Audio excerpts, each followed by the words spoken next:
Very sweet hello to one and all who is watching this video. So, Dhananjay Sharma on this side, and today we are going to talk about the scientific institution of India.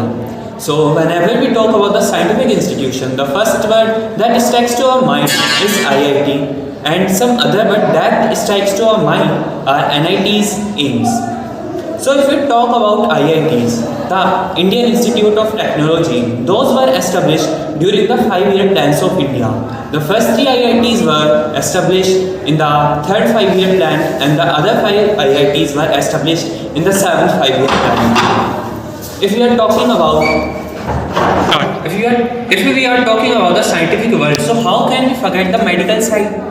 The giant is AIIMS, and IIT, AIIMS, ISC, which is Indian Science Center, those are the some scientific giants of India. IIT and ISC were initially established by the active support of Ratanji Tata, and locally it was known as the Tata University.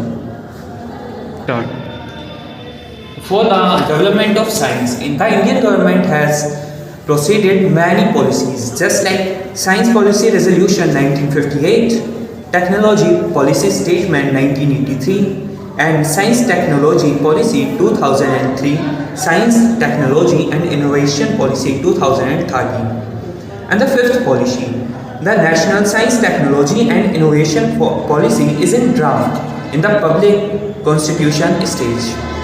If we are talking about science and research, so how can we forget the great personalities who had got degree from those colleges? Dr. APJ Abdul Kalam, the missile man of India. So these are some past personalities. If we talk about the present personalities, there are many CEOs of giant companies, giant MNCs who are from these IITs, AIIMS and ISCs. So let's take some example of these CEOs. The CEO of Google, Sundar Pichai, Satya Nadella, the CEO of Microsoft, and one of the most youngest billionaire of India, the CEO of OYO, Ritesh Agarwal.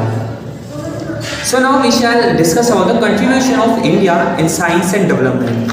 India has developed a kind of gel which can protect farmers from the chemicals which are used during farming, from pesticides, insecticides.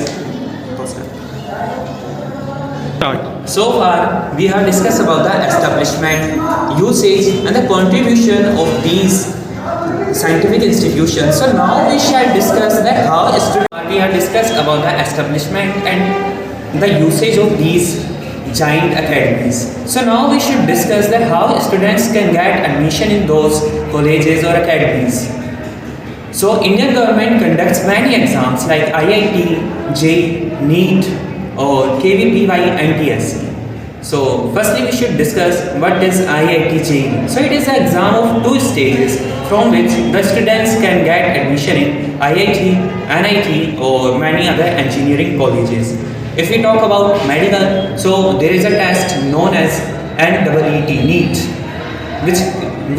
from which a student can get admission in AIIMS. If we talk about NTSC and KVPY, so NTSC is an exam for class 10 students or below it, simply for class 9 student and class 10 student. If a student qualifies this exam, so he will get a scholarship of 2,000 rupees per month. And if we talk about KVPY, so it's an exam for 11th standard student and 12th standard student. After qualifying this exam, the student can get a scholarship of 2,500 rupees per month and a budget of 20,000 rupees per year for books. Thank you.